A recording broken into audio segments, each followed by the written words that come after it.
Hello student, कैसे हैं आप सब। हम लोग वेक्टर का अगला वीडियो रिकॉर्ड करेंगे और इससे पहले वेक्टर में दोस्तों हम लोग वेक्टर्स का सारा बेसिक्स देख चुके हैं। वेक्टर किसे कहते हैं वो देख चुके हैं। वेक्टर के पास कितने डायरेक्शन होते हैं ये सब हम पढ़ चुके हैं। And we had also discussed about vector addition and vector subtraction also, and we had done some of the questions also.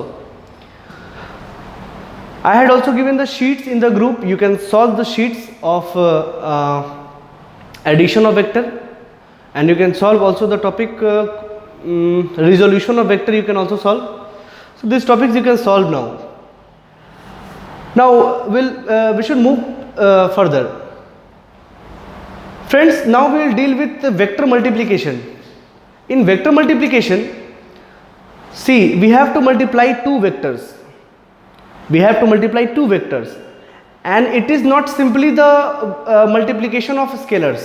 Means if I have to multiply 8 by 5, अगर मुझे 8 को 5 से मल्टीप्लाई करना पड़ेगा तो 8 5 जा 40 हम आराम से बोल सकते हैं। इसमें कहीं से डायरेक्शन के बारे में सोचने की कोई आवश्यकता नहीं है। लेकिन अगर हम वेक्टर के बारे में अगर सोचें तो we have to just see the directions also. We have to keep in mind the directions also, because they are vector multiplication, means direction dependent multiplication. We have to also see the direction in which direction we have to multiply, because we have to deal with the directions also. Is this okay? So now we have to keep in mind about that. हमको वो चीज़ सोच के रखना पड़ेगा कि हम लोग scalar को मल्टीप्लाई नहीं कर रहे हैं। स्केलर को हमने बहुत बचपन से मल्टीप्लाई करा है, बट इस बार हम लोगों को वेक्टर को मल्टीप्लाई करना है जिसमें हम लोगों को उसके डायरेक्शन के साथ मल्टीप्लाई करना है। And whether we have to multiply by seeing its direction. Okay, so in daily life two type of multiplication is very very important in the vector, जो कि हम लोग वही दो पढ़ेंगे। One in which one vector is multiplied into the direction of other vector. मेरी बात ध्यान से सुने, एक एक बात ध्यान से सुने। There is one type of multiplication, vector multiplication, that is called dot product. पढ़ेंगे हम लोग क्या होता है dot product. In dot product we have to multiply one vector in the direction of other vector. Okay. And in other type of vector, that is called cross product. In that product we have to multiply one vector in the direction perpendicular to the other vector. पढ़ेंगे उसके बारे में, आपको समझ में आएगा। ठीक है, तो इसी बेसिक के साथ में कि और कि एक वेक्टर को दूसरे वेक्टर के डायरेक्शन मल्टीप्लाई करना है और दूसरे में एक वेक्टर को उसके दूसरे वेक्टर के परपेंडिकुलर डायरेक्शन में मल्टीप्लाई करना है। यही दो। तो सर ये दो क्यों पढ़ना है? क्योंकि आपके मोस्ट ऑफ द केसेस में यही दो केसेस आते हैं, जब किसी एक क्वांटिटी को दूसरे क्वांटिटी के डायरेक्शन में मल्टीप्लाई करना है या किसी एक क्वांटिटी को दूसरी क्वांटिटी के परपेंडिकुलर डायरेक्शन में मल्टीप्लाई करना है। यही दो चीज़ें आपको डेली लाइफ में मिलेंगी, आपको पूरे फिजिक्स में मिलेगा। इसलिए दो का स्टडी करना बहुत आवश्यक है। ठीक है दोस्तों, तो हम लोग शुरू करेंगे उसको पढ़ना। Now see, now we are dealing with the topic vector multiplication.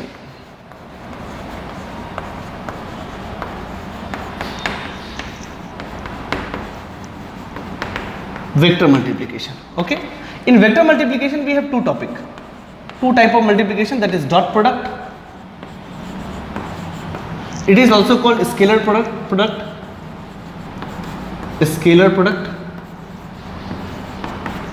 and another one is called cross product.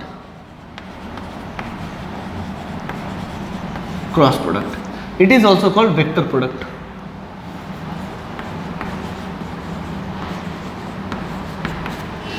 Okay, so ये दो तरह का वेक्टर है। First we will deal with this dot product और पूरा पढ़ने के बाद फिर क्रॉस प्रोडक्ट पे आएंगे। In the given sheet you will find DPP number I think 4 और 5, that is the dot product. So only dot product question are there, उसमें सिर्फ डॉट प्रोडक्ट का क्वेश्चन है और आपको वही करना है। ठीक है, तो उसके लिए जितना ही बेसिक से हम लोग यहाँ पे देखेंगे। ठीक है, तो ये दो टाइप के वेक्टर हैं, वेक्टर प्रोडक्ट है जो कि डायरेक्शन डिपेंडेंट है। पहले हमको डॉट प्रोडक्ट को समझेंगे, उसके ऊपर कुछ क्वेश्चंस भी करेंगे, and then we will move towards cross product. ठीक है, अच्छे से पढ़ेंगे। देखिए आप लोग भी बाद में क्वेश्चन सॉल्व कर लोगे। डॉट प्रोडक्ट में कुछ नहीं, ए बी कॉस थीटा है, बट बारीकियत को समझना है, उसके बेसिक्स को समझना है, फंडामेंटल को समझना है कि क्या मतलब है उसका। Is this okay? बेसिक्स समझेंगे तभी आप हर एक क्वेश्चन का जवाब देने के लिए सक्षम होंगे, ठीक है। तो ये दो प्रोडक्ट है, हमको सबसे पहले डॉट प्रोडक्ट पढ़ना है। तो डॉट प्रोडक्ट में देखेंगे what is dot product. It is the multiplication of one vector in the direction of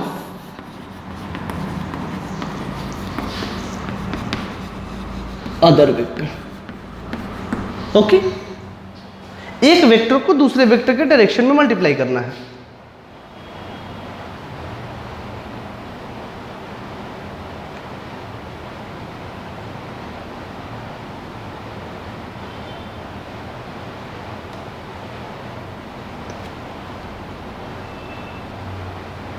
okay, सो इसको समझेंगे, ठीक है। अच्छा, इसको it is the multiplication of one vector in the direction of other vector, पहले लिख लेते हैं, उसके बाद सभी चीजों को समझेंगे। दूसरा, रिजल्ट और product of two vector is a scalar quantity।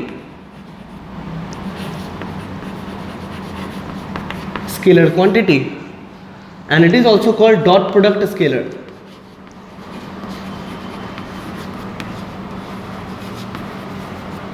अब आप कहोगे सर दो वेक्टर को मल्टीप्लाई करके स्केलर कैसे आ सकता है? बात तो बिल्कुल सही है, मेरे मन में भी ये सवाल आता था, बट इसके बेसिक्स को जब समझेंगे तब समझ में आया कि अच्छा ऐसा है।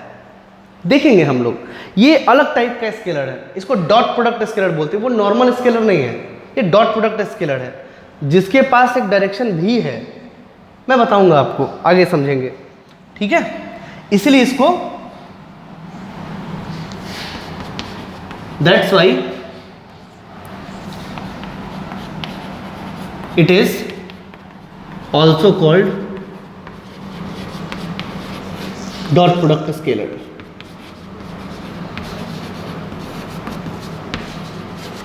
Dot product scalar, okay. तो इसको थोड़ा समझेंगे, देखिए। अब ऐसा समझिए, इसको हम लोग सीखते हैं क्या करना है। बेसिकली इसको ऐसे ही डिफाइन करा गया है कि एक वेक्टर को दूसरे वेक्टर को डायरेक्शन मल्टीप्लाई करने को हम डॉट प्रोडक्ट कहेंगे। इसको ऐसे ही डिफाइन करा गया है, ठीक है। तो देखिए, जैसे है समझे, मान लीजिए this is A vector, okay, and suppose this is two vector, this is another vector, okay. Suppose if this is two vector, if I have to multiply b in the direction of a, I am writing here, multiply b in the direction of A, मुझे इसको multiply करना है, ठीक है। So there are the two vectors, we have to multiply what, B in the direction of A. Mind it, if I am saying multiply A in the direction of B, it is of different meaning, although answer is same but meaning is different. बताएंगे आपको क्यों ऐसा है। Suppose करिए दो vector है और इसके बीच में एंगल थीटा है, ओके। इसको लिखिए, okay. Now suppose we have to multiply b in the direction of a, okay. So suppose its magnitude is given to you, that is b, and its magnitude is given to you, that is a, okay. ये दिया हुआ है आपको, ठीक है। तो अब इसको हमको क्या करना चाहिए, हमको पहले डेफिनेशन देखना है। डेफिनेशन क्या है? It is the multiplication of one vector in the direction of other vector, ठीक है। हमको b को मल्टीप्लाई करना है एक डायरेक्शन में, तो हमको लिखना चाहिए b dot A, this is dot product, ठीक है। उसके बाद क्या करना चाहिए, एक ये इसका आप इस, अगर इस वेक्टर को अगर इसमें रिजॉल्व करेंगे तो क्या होगा, आपको पता है, पढ़ा चुके हैं, b cos थीटा, ओके। और इसका ठीक ये कंपोनेंट क्या हो जाएगा, that is B sine theta. ठीक है, मतलब बी को आपको रिजॉल्व कर देना है। रिजॉल्व कर दिए तो क्या हो गया, बी कॉस थीटा और दूसरा हो गया बी साइन थीटा। ठीक है, now it is what, it is the multiplication of one vector in the direction of other. मतलब बी को मल्टीप्लाई करना है ए के डायरेक्शन में, तो बी का कौन सा कंपोनेंट है जो ए के डायरेक्शन में है, बताइए, बी साइन थीटा या बी कॉस थीटा? तो आंसर है बी कॉस थीटा, बस बी कॉस थीटा को मल्टीप्लाई कर दीजिए। So it is B cos theta into A. ठीक है, और हम लोग देखेंगे it is B dot A, that is A B cos theta. Now अब सोचने का विषय है, ये क्या है, ये मैग्नीट्यूड है या वेक्टर है? तो आंसर है मैग्नीट्यूड है, क्योंकि देखिए इस मैग्नीट्यूड को इससे मल्टीप्लाई किए हैं तो है तो मैग्नीट्यूड ही, और इंटू कॉस थीटा ये भी तो मैग्नीट्यूड ही है, मतलब ये एक मैग्नीट्यूड है। तो वेक्टर को मल्टीप्लाई करके क्या आया, मैग्नीट्यूड।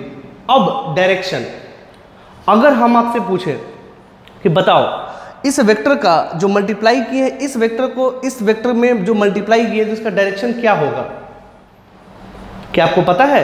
आंसर है बिल्कुल पता है, वो एक डायरेक्शन में ही होगा, क्योंकि देखिए आपने क्या करा है, इस वेक्टर में इसको मल्टीप्लाई कर दिया है तो ये वेक्टर क्या हो गया, लंबा हो गया है। अगर हम 2 को 5 से मल्टीप्लाई कर दे तो 10 हो जाएगा ना, लंबा हो जाएगा वो। यानी कि क्या हुआ है कि हम बी कॉस थीटा को ए से मल्टीप्लाई किए हैं तो ये थोड़ा लंबा हो गया, this is A B cos theta. और किस डायरेक्शन में मल्टीप्लाई किए हैं, इसी डायरेक्शन में। तो रिजल्ट जो प्रोडक्ट हमारा आया है ए बी कॉस थीटा, उसका डायरेक्शन क्या होगा, यही होगा ए की डायरेक्शन में। क्यों? क्योंकि ए की डायरेक्शन में मल्टीप्लाई किए हैं। तो ये आपको पता है या आपको इसके लिए यूनिट वेक्टर चाहिए? तो आंसर है सर मिल जाएगा तो लिख देंगे, और नहीं मिलेगा तो डायरेक्शन तो हमको पता ही है। बिल्कुल, तो कन्वेंशन यही है कि हम इसका यूनिट वेक्टर नहीं लिखते हैं, ये हम लोगों को अंडरस्टूड होता है, सेल्फ अंडरस्टूड होता है कि डायरेक्शन किस तरफ है। इसीलिए दोस्तों ये ज़रूरी होता है कि आपको स्पेसिफाई करना पड़ेगा कि अगर ये ए डॉट बी करना है तो मुझे बी को ए के डायरेक्शन में मल्टीप्लाई करना है कि ए को बी के डायरेक्शन में मल्टीप्लाई करना है। पहली बात तो ये बात बहुत ध्यान रखना है, बारीक बात है ये, और आंसर यहीं पे छोड़ देना है। ठीक है, यूनिट वेक्टर नहीं लिखना है। क्यों नहीं लिखना है यूनिट वेक्टर? क्योंकि हमको पता है यूनिट वेक्टर, और कन्वेंशन यही है कि यूनिट वेक्टर लिखा नहीं जाता है डॉट प्रोडक्ट में। तो मैग्नीट्यूड और डायरेक्शन में डायरेक्शन नहीं होगा तो बचेगा क्या, मैग्नीट्यूड। तो आएगा जो इसको रिजल्ट करके, इसका जो मल्टीप्लाई करके जो रिजल्ट आएगा होगा तो एक्चुअली स्केलर ही ना, क्योंकि उसका सिर्फ मैग्नीट्यूड है। आई बात समझ में? ये बात आपको ध्यान रखना पड़ेगा। इसीलिए रिजल्ट और product of the two vector is a scalar quantity. तो इससे जो रिजल्ट आएगा वो कौन सा स्केलर है? ये है तो स्केलर क्वांटिटी। कौन सा स्केलर है? क्या नॉर्मल स्केलर जो पहले पढ़ा करते थे? आंसर है नहीं, ये डॉट प्रोडक्ट स्केलर है। तो भाई साहब वो स्केलर और ये स्केलर में क्या अंतर है? वो स्केलर जो होगा जो पहले पढ़ते थे नॉर्मली 8, 5, 3, 2 ये सब सिर्फ पॉजिटिव ही हो सकता है। क्यों? क्योंकि उसमें सिर्फ और सिर्फ मैग्नीट्यूड ही होता है, और मैग्नीट्यूड कभी निगेटिव नहीं हो सकता। लेकिन जब बात हम इस प्रोडक्ट की करेंगे तो वो उस स्केलर को कहेंगे डॉट प्रोडक्ट स्केलर। ठीक है, और डॉट प्रोडक्ट स्केलर निगेटिव भी हो सकता है। देखिए ना, कॉस थीटा है, कॉस थीटा +1 से -1 दोनों हो सकता है। तो ये वाला स्केलर निगेटिव हो सकता है, लेकिन एक्चुअली में देखा जाए तो क्या ये स्केलर है? नहीं, ये वेक्टर है जिसका डायरेक्शन ये वाला है। ये इसलिए स्केलर बना है क्योंकि इसके साथ यूनिट वेक्टर नहीं है। यूनिट वेक्टर क्यों नहीं है? क्या लिखना जरूरी है? आंसर है नहीं, वो हमको पता है। ये बात आपको ध्यान में रखना पड़ेगा। ठीक है, so it is what B dot A, that is A B cos theta. ठीक है, इसको आपको ध्यान रखना है। तो इसमें बी डॉट ए में क्या है? बी का मैग्नीट्यूड मल्टीप्लाइड बाई ए का magnitude into angle between them. A और बी के बीच में कितना एंगल है वो आपको उसमें लिखना है। ठीक है, अच्छा। नाउ सपोज कीजिए कि अगर यही वेक्टर दिया रहता,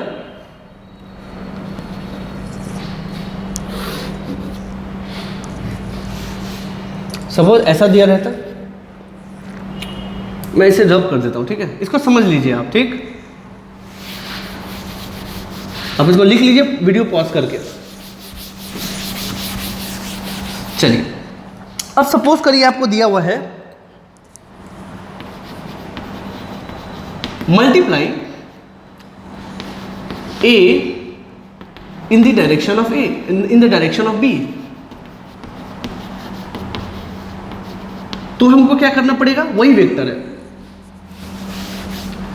वही वेक्टर ए, सपोज ये वही वेक्टर है जो पहले था, इसका मैग्नीट्यूड ए है और इसका मैग्नीट्यूड बी है और इस दोनों के बीच का एंगल थीटा है। तो अभी क्या है, multiply A in the direction of B. Now what we should do, हमको क्या करना चाहिए, इसका कंपोनेंट ले लीजिए, रिजॉल्व कीजिए। तो ये हो गया आपका क्या, ए कॉस थीटा, और ये हो गया क्या, ए साइन थीटा। अब फिर डेफिनेशन पढ़िए, it is multiplication of one vector in the direction of other vector. Now which vector we have to multiply in which direction, A vector in the direction of B. तो A को multiply करना है B के direction में, तो ए का कौन सा कंपोनेंट बी के डायरेक्शन में है, तो आंसर है ए कॉस थीटा। तो यहां लिखेंगे A dot B is equal to A cos theta into B, and again it is what, A dot B, that is A B cos theta.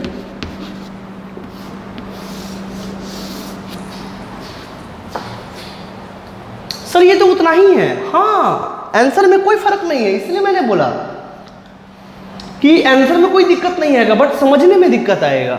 समझने में क्या दिक्कत आएगा, तो multiply A in the direction of B, मतलब जो हमने ए को मल्टीप्लाई किया बी की डायरेक्शन में, तो इसका रिजल्ट किस डायरेक्शन में है, तो रिजल्ट तो इसी डायरेक्शन में है ना। यही वेक्टर क्या हो गया है, अगर मल्टीप्लाई कर दिए हैं तो ये उतना गुना बढ़ गया है, and this is what, A dot B. तो इसका डायरेक्शन किस डायरेक्शन में है, तो बी के डायरेक्शन में है। इसका डायरेक्शन किस डायरेक्शन में है, बी के डायरेक्शन में है, लेकिन आंसर तो वही है। हाँ आंसर वही है, समझने में दोनों चीज अलग अलग है। अब इस केस में भी अगर हमको ये स्पेसिफाई कर दिया, तो क्या रिजल्ट का डायरेक्शन के लिए हमको यूनिट वेक्टर चाहिए, आंसर है कोई जरूरत नहीं है, हमको पता है सर, क्योंकि अगर ए को बी के डायरेक्शन में मल्टीप्लाई करेंगे तो वो बी के डायरेक्शन में ही पकड़ेगा। इज दिस ओके, ये बात आपको समझना पड़ेगा और ध्यान में रखना पड़ेगा, ठीक है। So this is the answer. अब कहोगे सर ए डॉट बी और बी डॉट ई का आंसर तो सेम आया है, बिल्कुल सेम आया है, इसलिए A dot B is equal to B dot A होता है। ये कॉम्यूटेटिव लॉ को फॉलो करता है, ओबेज कॉम्यूटेटिव लॉ।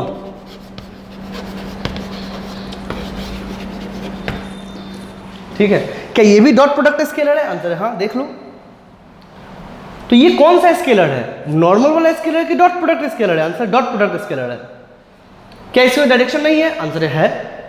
क्या डायरेक्शन के यूनिट वेक्टर चाहिए, आंसर है नहीं, वो हमको पता है कि बी के डायरेक्शन में है। कन्वेंशन यही है कि डायरेक्शन नहीं लिखा जाता है, ठीक है, इस बात को आपको ध्यान रखना है, लिख लीजिए। यही अंतर है multiplying A in the direction of B और multiplying B in the direction of A, nothing else.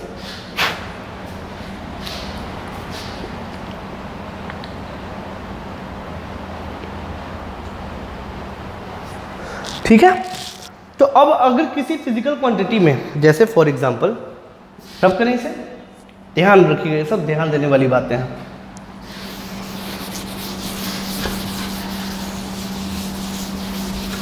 आप लोगों ने बचपन में पढ़ा होगा व्हाट इज वर्क, आपने पढ़ा होगा work is defined as force multiplied by displacement, ये पढ़ा होगा आपने क्लास 9th में, पढ़ा होगा या नहीं पढ़ा होगा, यहां भी पढ़ोगे। बट वर्क का अगर करेक्ट डेफिनेशन देखा जाए, तो वर्क का करेक्ट डेफिनेशन देखिए, मैं बताता हूं क्या। It is again a definition, work done, it is defined as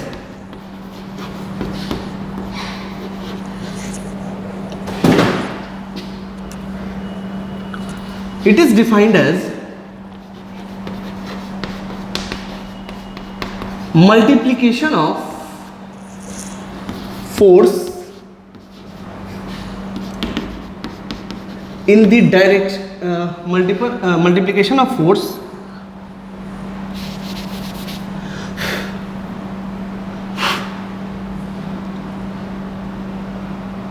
it is defined as multiplication of force and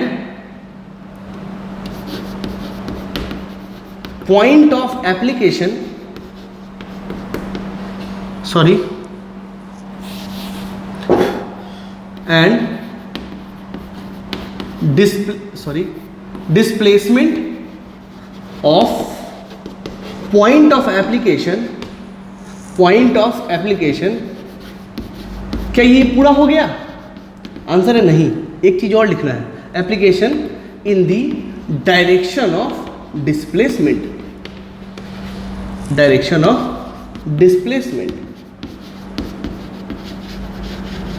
ये एक एग्जांपल मैंने लिया है, ये हुआ वर्क का करेक्ट डेफिनेशन। ठीक है, अब जैसे मान लीजिए कि अगर एक बॉडी है, ठीक है, और मान लीजिए हमने फोर्स अप्लाई किया यहाँ पे F, तो पॉइंट ऑफ एप्लीकेशन क्या है? ये मान लीजिए ये पूरा नहीं बढ़ा और यही पॉइंट सिर्फ इतना दूर बढ़ गया और ये पॉइंट यहाँ चला आया। सो ये पॉइंट यहाँ से यहाँ चला गया, तो मान लीजिए this is what, ds। ds मतलब क्या होता है? छोटा सा डिस्प्लेसमेंट। ds क्या होता है? छोटा सा डिस्प्लेसमेंट। या फिर ऐसा समझिए, मान लीजिए फोर्स कुछ ऐसा है, ये ज़्यादा समझ में आएगा। ये फोर्स ऐसा है जो कि इससे थीटा एंगल पे है, ठीक है, और ये डिस्प्लेसमेंट है। ठीक है, तो व्हाट इज, अब इसको हम कैसे डिफाइन करें, इसको मैथमेटिकली कैसे लिखेंगे? तो मैथमेटिकली भी हमको लिखना चाहिए, कैसे मैं बताता हूँ, समझे। फोर्स तो इधर है तो हम ऐसे भी लिख सकते हैं, मान लीजिए ये फोर्स है, ठीक है, मान लीजिए ये है F वेक्टर, ठीक है, और ये है आपका इस पॉइंट का, देखिए, and displacement of point of application, तो पॉइंट ऑफ एप्लीकेशन तो उस फोर्स का, तो ये फोर्स तो यहाँ लग रहा है और ये यहाँ से चल के यहाँ गया है, जो कि गया है ds, तो ये है ds, ठीक है, और इसमें कितना एंगल है? थीटा, और सपोज इसका मैग्नीट्यूड F है, ठीक है, और इसका मैग्नीट्यूड ds है, ठीक है। Now what is work done? अगर ये ds है, d जहां भी लगाओ मतलब छोटा सा डिस्प्लेसमेंट को हम लोग d से डिनोट करते हैं, कैलकुलस का वर्ड है, आगे समझ में आएगा आपको। तो छोटे से डिस्प्लेसमेंट के लिए छोटा सा ही d आएगा, dw, that is force multiplied by point of application, that is ds। अच्छा एक मिनट, फोर्स का एक कंपोनेंट इधर ले लो, लेना पड़ेगा ना, बिकॉज फोर्स, देखिए, it is defined as multiplication of force and displacement of point of application in the direction of displacement. So we have to take what? Its component. इसका component क्या हो जाएगा? F का F cos theta. F sin theta होगा तो उसके लिए हमको परेशान होने की आवश्यकता नहीं है। So dw क्या हो गया? That is F cos theta into ds.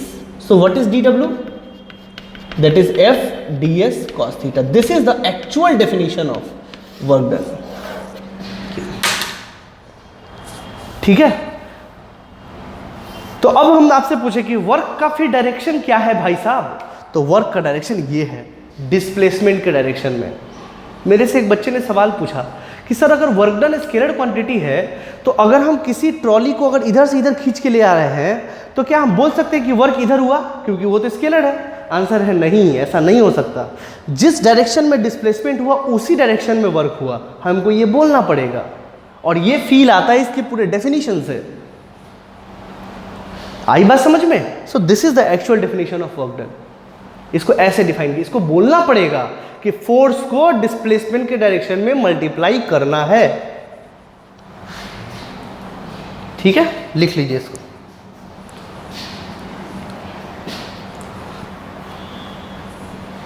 ठीक है, तो जब कभी भी फिजिक्स में किसी एक क्वांटिटी को दूसरे क्वांटिटी के डायरेक्शन में मल्टीप्लाई करना होता है, तो मुझे डॉट प्रोडक्ट का यूज करना चाहिए। ठीक है, अब देखिए इसमें किसको मल्टीप्लाई करना है? It is defined as force it is defined as multiplication of force and displacement of point of application in the direction of displacement, है ना? तो उसी डायरेक्शन में मल्टीप्लाई करना है, तो सेम डायरेक्शन में मल्टीप्लाई करने को क्या बोलते हैं? एक वेक्टर को दूसरे वेक्टर के डिस्प्लेसमेंट में मल्टीप्लाई करने को क्या बोलते हैं? Dot product. उसी को तो डॉट प्रोडक्ट बोलते हैं। तो क्या सर हम इसको ऐसे लिख सकते हैं कि dw is equal to f dot ds? आप क्यों नहीं लिख सकते? बिल्कुल है तो यही basically you are multiplying force in the direction of displacement, यही तो है। तो F dot D S is equal to वहां से हो गया एफ डी एस और into cos theta, and this is basically D W.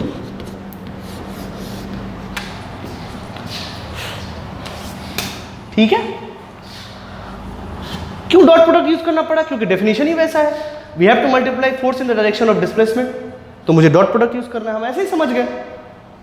ठीक है, लिख लीजिए।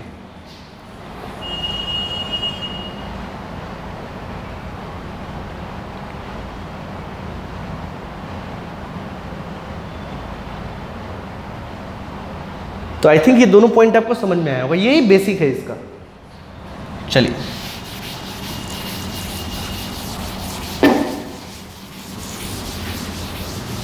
अब देखते हैं dot product of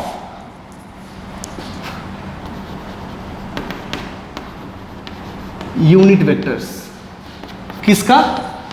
Cartesian coordinate का।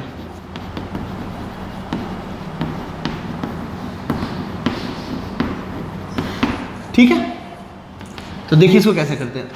कार्टेशियन कोऑर्डिनेट क्या बोलते हैं? ये x है, ये y है और ये क्या है? z है। तो ये क्या होगा? ओरिजिन। क्या होगा? ओरिजिन। और इसका यूनिट वेक्टर क्या होता है? x का i कैप, y का j कैप और k का z का k कैप। ठीक है, सो इसको कैसे लिखते हैं? Suppose if I have been told to multiply i dot i, ठीक है, ऐसे मल्टीप्लाई करना है। ठीक, तो इसको हमको क्या करना पड़ेगा? a डॉट बी की तरह समझिए। a डॉट बी मतलब ए बी कॉस थीटा। तो यहाँ पे i डॉट i का मतलब क्या है? i का मैग्नीट्यूड इंटू i का मैग्नीट्यूड, और i में कितना एंगल है? i और i में कितना एंगल है? 0 डिग्री। तो हम क्या लिखेंगे? cos 0। ठीक, कितना हो गया? इसका मैग्नीट्यूड कितना होता है? अरे भाई यूनिट वेक्टर है तो मैग्नीट्यूड तो 1 ही होगा, और ये भी तो यूनिट वेक्टर, तो मैग्नीट्यूड तो 1 ही होगा, और cos 0 क्या होता है? 1। तो आंसर इज 1। ठीक है, तो dot product of i dot i is what? 1। ठीक है, उसी तरीके से अगर हम i डॉट j करें, i j cos, अब एंगल इन दोनों में कितना है? i और j में कितना एंगल है? i और j में 90 डिग्री, सो cos 90। cos 90 क्या होता है भाई? 0। डायरेक्ट लिख रहे हैं। ठीक है, अब आई थिंक आपको समझ में आ गया होगा, तो डायरेक्ट लिखते हैं i डॉट k, उसी तरीके से 0, फिर j डॉट i, वही है j डॉट i, j और i cos 90, तो cos 90 का चक्कर है तो 0, फिर है j dot j, that is same angle है, j और j में 0 एंगल, तो इट इज 1। तो फिर आ गया j dot k, it is 0, फिर आ गया आपका k डॉट i, आपको हर कॉम्बिनेशन देखना है, तो ये 0, और k dot j it is 0 and k dot k it is 1। ये आपको ध्यान रखना है कि सेम वाले होंगे उसका 1 आएगा, 1 आएगा, 1 आएगा, और बाकी अलग अलग वाले होंगे तो 0 आएगा। क्यों आएगा ये एक्सप्लेन्ड है। ठीक है, लिख लीजिए इसको, इंपॉर्टेंट है।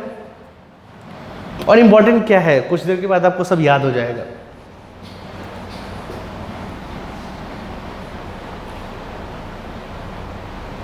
ओके, नाउ सी,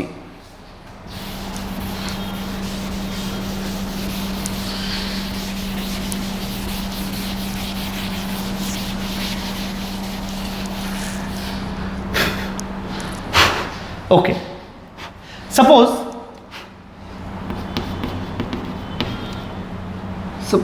ऐसा एक एग्जांपल ले लेते हैं। Example 1, suppose if there is given A vector, this is axi plus ayj plus azk, and b vector is bxi plus byj plus bzk। Suppose ऐसा दिया हुआ है। ठीक है, अच्छा ये स्मॉल है क्या? स्मॉल ही ले लो, bx ई वाई कुछ नहीं है, स्मॉल है लिया है तो स्मॉल ही ले लो। सपोज हमको बोला गया कि ए डॉट बी कर लीजिए, ठीक है। अब इन दोनों में भी एंगल नहीं दिया हुआ है, ये वेक्टर फॉर्म में दिया हुआ है, तो क्या सर वेक्टर फॉर्म में भी इसको मल्टीप्लाई कर सकते हैं? आंसर बिल्कुल कर सकते हैं। कैसे कर सकते हैं? वैसे ही जैसा पहले करते थे, जैसे स्केलर में करते थे वैसा ही यहाँ भी करेंगे, बट थोड़ा बहुत ध्यान में रखना पड़ेगा।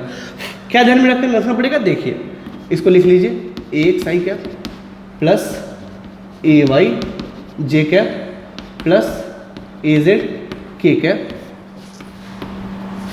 Dot B X I cap B Y J cap plus B Z K cap, ये ठीक है।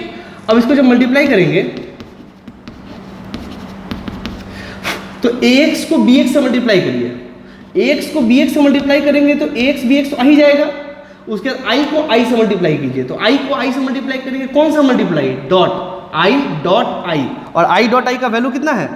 1, तो यहां लिखेंगे 1 प्लस ax, अब इसको मल्टीप्लाई करेंगे इससे, जैसे वहां करते थे वैसे यहां करेंगे, ax into B Y. Now it is what i dot j, i dot j कितना है? 0, तो ये तो 0 हो जाएगा। फिर अब इसको मल्टीप्लाई करेंगे इससे, ax bz, अब i dot k it is what? 0, ठीक है। उसी तरीके से ay dot bx, ay bx और j dot i it is 0, ठीक है, plus ay into B Y j dot j it is 1 plus फिर ay इंटू बी जेड फिर j dot k it is 0, ठीक है। फिर plus az into B X फिर k dot i it is 0, फिर it is az into B Y into k dot j that is 0, ठीक है। फिर plus az into B X फिर k dot i it is 0 plus az into B Y फिर k dot j is 0 फिर az into B Z फिर dot k that is 1, ठीक है। तो बोलोगे सर इतना टाइम पास क्यों किए सर? आप सीधा i को i से जो मल्टीप्लाई कर देते, फिर y को y से मल्टीप्लाई करते, z को z से मल्टीप्लाई कर देते। हाँ वही करना ही था, हम मेरा मन तो टाइम पास करने का था, इसलिए हम ये पूरा किए, ठीक है।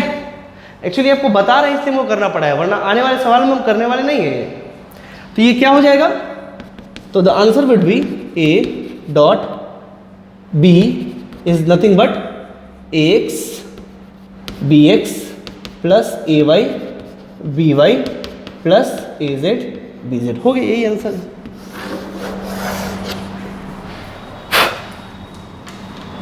लिख लीजिए,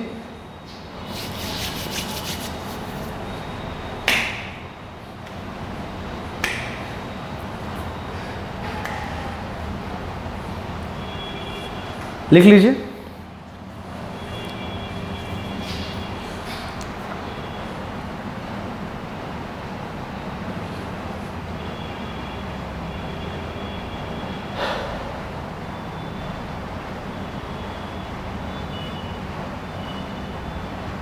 okay,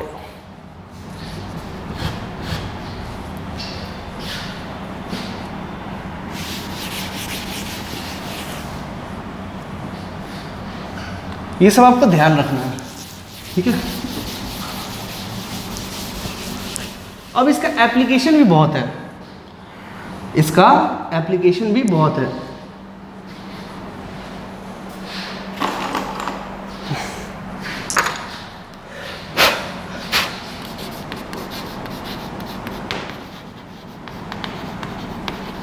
application of dot product,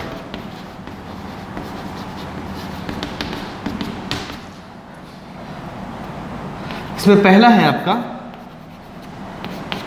to find angle between two vector.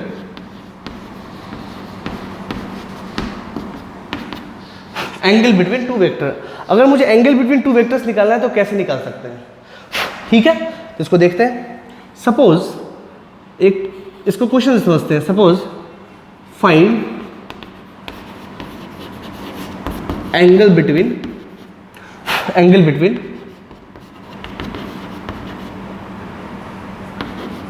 A vector and B vector, ऐसा बोल दिया गया। ए वेक्टर इज व्हाट, ये दिया हुआ है आपको।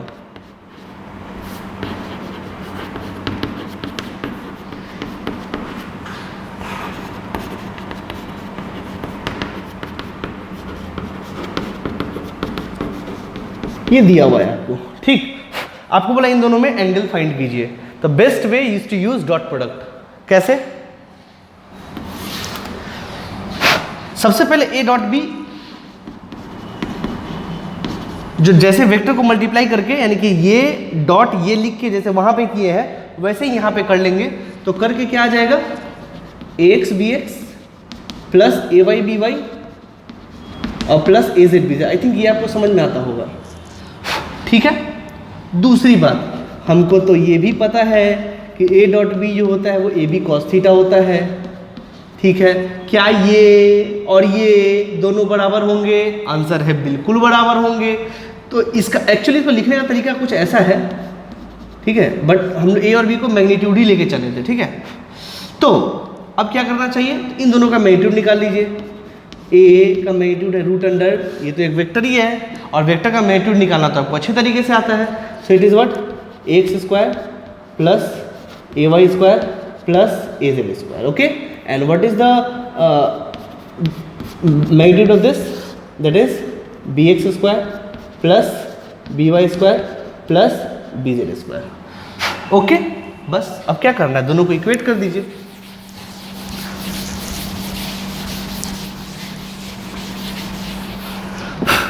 सो दोनों को इक्वेट कर दीजिए, मतलब X B X plus A Y B Y plus A Z B Z is equal to root under X square plus A Y square plus A Z square, ठीक है, into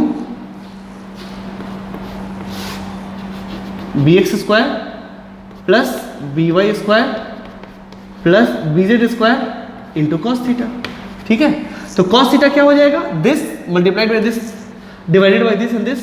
so cos theta is equal to X B X plus A Y B Y plus A Z B Z upon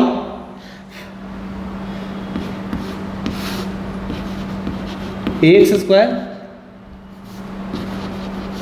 A Y square plus A Z square root under B X square plus B Y square plus B Z square. क्या इसमें आपको सब कुछ पता है? जरा देखिए, उधर सब कुछ पता है, एक्स क्या है, बी एक्स क्या है, बी जेड क्या है, ए जेड क्या है, ये सब पता है? आंसर हाँ सर, ये तो गिवन है। वहाँ डालिए और आंसर निकालिए। आई थिंक आपको याद करने की आवश्यकता नहीं है, ये आपको पता है कैसे आया है, ठीक है। तो अगर आप इतने एक्सपर्टीज हो गए हैं तो ये सब करने की आवश्यकता नहीं, डायरेक्ट करिए, डायरेक्ट इसको लिखिए और डायरेक्ट इसको लिखिए, बस, ठीक है। सो अगर देखा जाए होल एंड सोल तो हुआ क्या है, तो हुआ तो ये है, ए डॉट बी का करके मैग्नीट्यूड का इससे और बी के मैग्नीट्यूड से डिवाइड कर दिए तो ये कॉस थीटा आ गया। हुआ तो यही है ना बेसिकली, करिए और निकालिए, ठीक है। सो एक यूज पूछ दिया गया कि डॉट प्रोडक्ट का यूज क्या है, दिस इज द यूज, लिख लीजिए।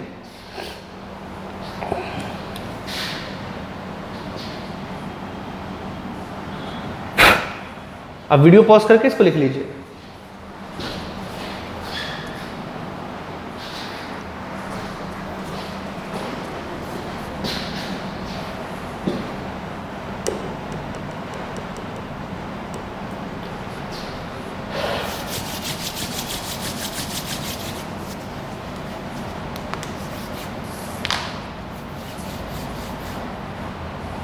लिख लीजिए।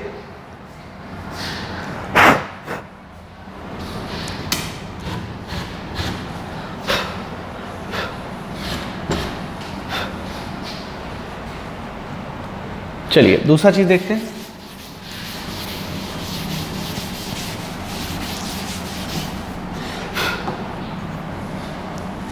दूसरा यूज़ क्या है, तो ये उसका एक यूज़ है। अगर इसका एग्जाम्पल का चाहे तो मुझे कोई दिक्कत नहीं है, एग्जाम्पल भी कर लीजिए। Suppose A vector is 2i cap plus 2j cap plus k cap, और B vector is 3i cap plus 4j cap. ठीक है, मैं आपको बोला find angle between A and B vector. Simple, हमको इसमें ज़्यादा कुछ करने की आवश्यकता नहीं है। देखिए दैट इज हम सीधा लिखेंगे cos थीटा, इन दोनों को मल्टीप्लाई कर दीजिए i को i के साथ, तो 3 2 6। ठीक है, और आप अगर चाहे तो एक माइनस भी ले सकते तो मुझे कोई दिक्कत नहीं है। ठीक है ना, देखिए फिर 2 और 4 जा 8, दोनों प्लस प्लस ही, यानी कि +2 मल्टीप्लाइड बाई +4 दैट इज +8, ऐसे सोचना है आपको। और फिर k, और यहाँ पे तो नहीं है कुछ, मतलब 0 है। ठीक है, तो 1 यहाँ पे कुछ नहीं तो 1 है, तो 1 × 0 इज व्हाट 0 डिवाइडेड बाई इसका मैग्नीट्यूड। इसका मैग्नीट्यूड क्या आएगा, तो डायरेक्ट भी जोड़ सकते हैं, 2 स्क्वायर 4 4 8 और एक 9। ठीक है, और फिर इसका कितना आ जाएगा, 3 3 जा 9 एंड 4 4 जा 16, 16 और 9 दैट इज 25 ये। ठीक है, तो कितना हो गया 8 6 14 divided by 3 multiplied by 5, so that is 14/15। Now what is theta, तो theta is cos inverse 14/15। Answer simple, कुछ नहीं है इसमें। लिख लीजिए पॉज करके।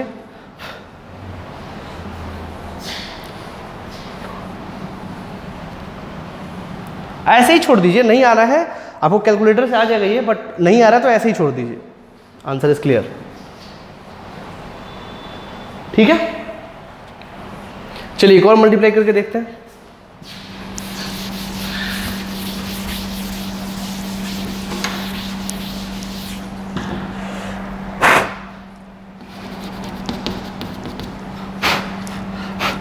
Suppose if this is given, a vector is equal to 3i cap plus 4j cap, ठीक है, and b vector is minus 3i cap plus 4j cap minus 4j cap, ऐसा ले लिया गया। ठीक, चलिए इसको मल्टीप्लाई करते हैं। सपोज हमको इसमें find angle between A and B. ठीक है, चलिए इसको निकालते हैं solution. cos theta is equal to 3 3 जा 9, यानी कि +3 multiplied by +3 multiplied by -3 that is -9। पहली बात तो ये, फिर +4 multiplied by -4 that is plus minus 4 चौका 16। ठीक है, डिवाइडेड बाई √100 इसका 3 square plus 4 square that is 5। 3 और 4 का मैग्नीट्यूड 5 भी होता है, और यहाँ भी -3 का स्क्वायर प्लस -4 का स्क्वायर, तो स्क्वायर है तो माइनस चला जाएगा, तो वो भी आएगा -3 का स्क्वायर 9 और -4 का स्क्वायर 16, जोड़ के आपको 25 ही आने वाला है। यहाँ भी 25 आएगा और यहाँ भी 25 आएगा। ठीक, सो cos थीटा क्या हो गया, -25, और ये कितना आ गया √25 × √25 मल्टीप्लाई कर दो तो आ जाएगा 25। ठीक है, तो ये हो गया 1, यानी कि -1। तो थीटा कितना हो गया, अब cos थीटा -1 कब होता है ये हमको पता है। आप ही अपने एंगल्स के कंसेप्ट पे जाइए तो थीटा आपको पता चलेगा पाई है, और ये पाई आना भी चाहिए था दोस्तों। ये तो आपको मल्टीप्लाई करके, ये तो मुझे देख के भी आ रहा था। कैसे, मैं दिखाता हूं। अगर ए वेक्टर ये है, ठीक है, अगर ए वेक्टर ये है, ए वेक्टर ये है, तो बी वेक्टर क्या है, आप यहाँ देखिए। अगर हम माइनस ले लें तो क्या ये 3 + 4j नहीं हो जाएगा, ये वही ना है ए वेक्टर, यानी कि B vector is minus A vector. आप देख सकते हो ये ए वेक्टर है, यानी कि यहाँ से हमको जो दिख रहा है वो B vector is equal to minus A vector दिख रहा है, इसीलिए तो पाई आया है। देखो ए वेक्टर इधर है तो बी वेक्टर ये है। अब पूछा गया कि इसमें और इसमें एंगल क्या है, सर ये तो एंटी पैरेलल वेक्टर है, तो पाई तो होना ही था, देख लो है तो। ठीक है, ऐसे सवालों को आप कर सकते हैं।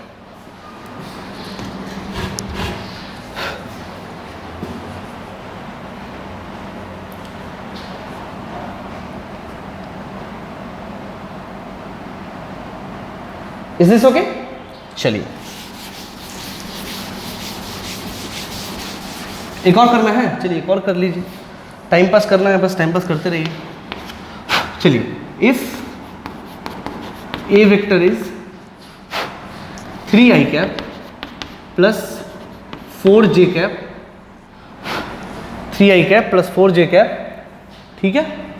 अच्छा, then B cap is 4i cap plus 3j cap minus 3j cap, ऐसा दे दिया आपको, ठीक। अब बोला गया कि find angle between A and B vector. So again same आपको करना है,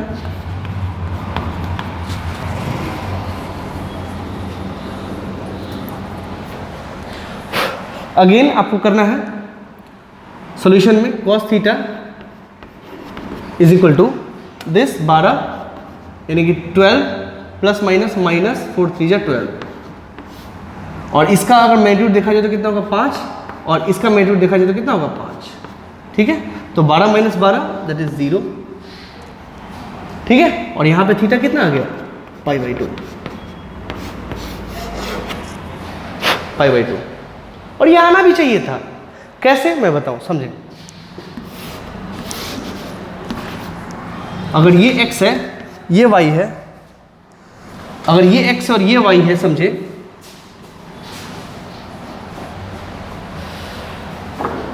तो ठीक है। यहां देखिए, अगर आप ध्यान से देखिए 3i प्लस 4j है, so it is 3i plus 4j। अगर आप देखोगे दिस इज 3i, i मतलब क्या, x डायरेक्शन में, x डायरेक्शन में 3 प्लस 4j, y डायरेक्शन में 4, 3 और 4, इज दिस ओके?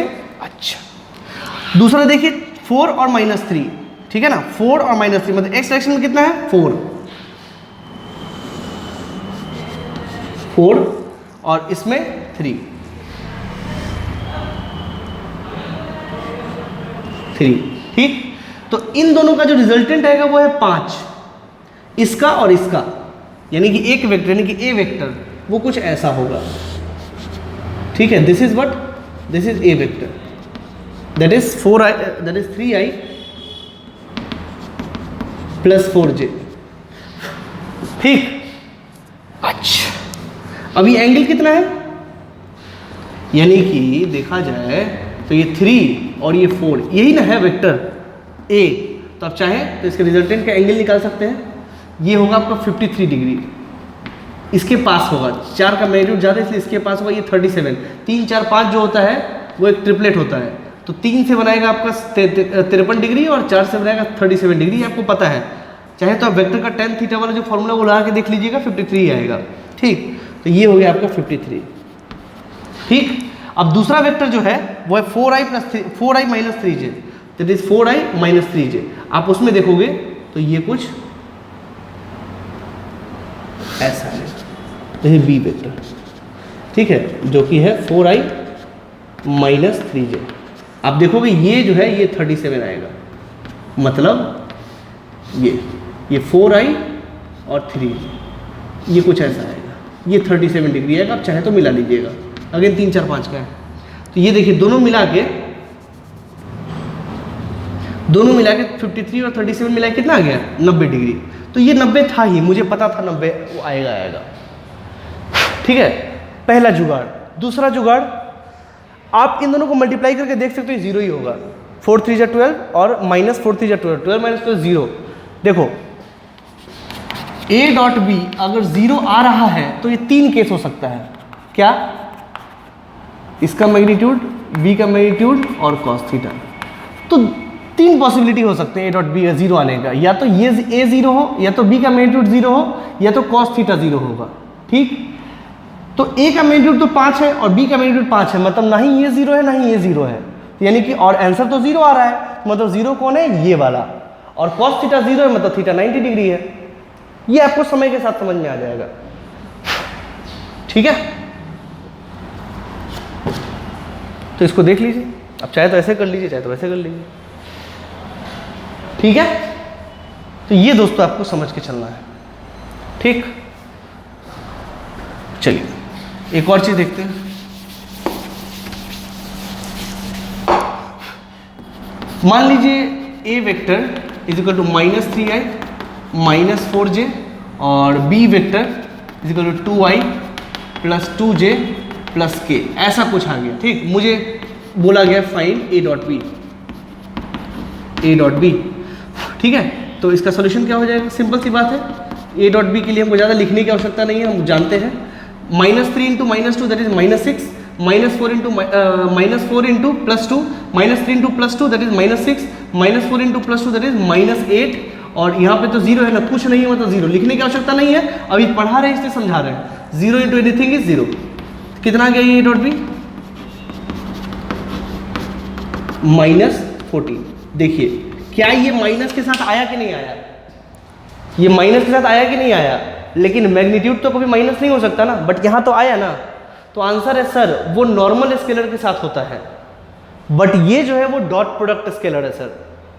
ये कौन सा स्केलर है, डॉट प्रोडक्ट स्केलर है। ये 0 भी हो सकता है, ये निगेटिव भी हो सकता है और पॉजिटिव भी हो सकता है, ठीक है। इस बात को आप नोट में लिख लीजिए, पहले इसको लिख लीजिए, उसका लिखवा देते हैं नोट।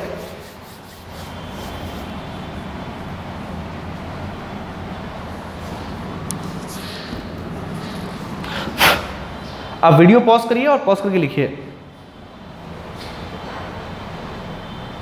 ओके, आप नोट में लिखिए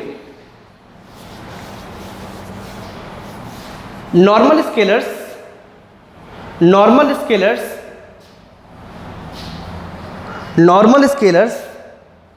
must be positive, normal scalars must be positive.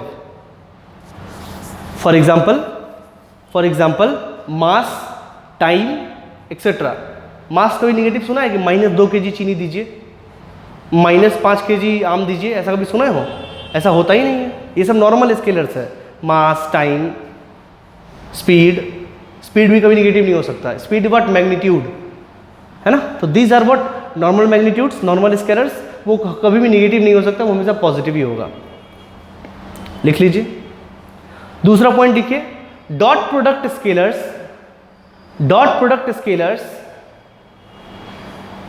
may be negative, 0 और पॉजिटिव। नेगेटिव, 0 और पॉजिटिव, ये तीनों हो सकता है, ठीक है। चलिए अब आते हैं दूसरे एप्लीकेशन पे। दूसरा एप्लीकेशन थोड़ा ध्यान से देखिएगा।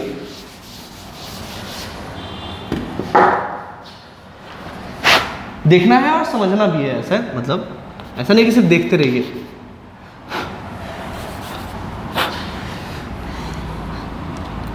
Yes, finding a vector in the direction of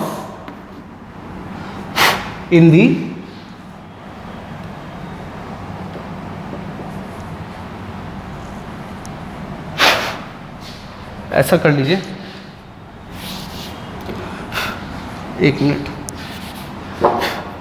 to find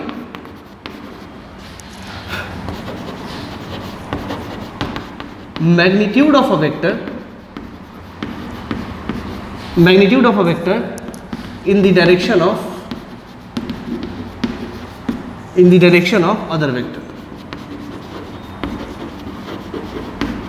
okay, किसी भी वेक्टर के मैग्नीट्यूड को दूसरे डायरेक्शन में लिखना है, ठीक है। इसको कैसे करेंगे, तो इसको देखिए। फॉर एग्जाम्पल फाइंड, ऐसा आपको बोला गया, समझिए। फाइंड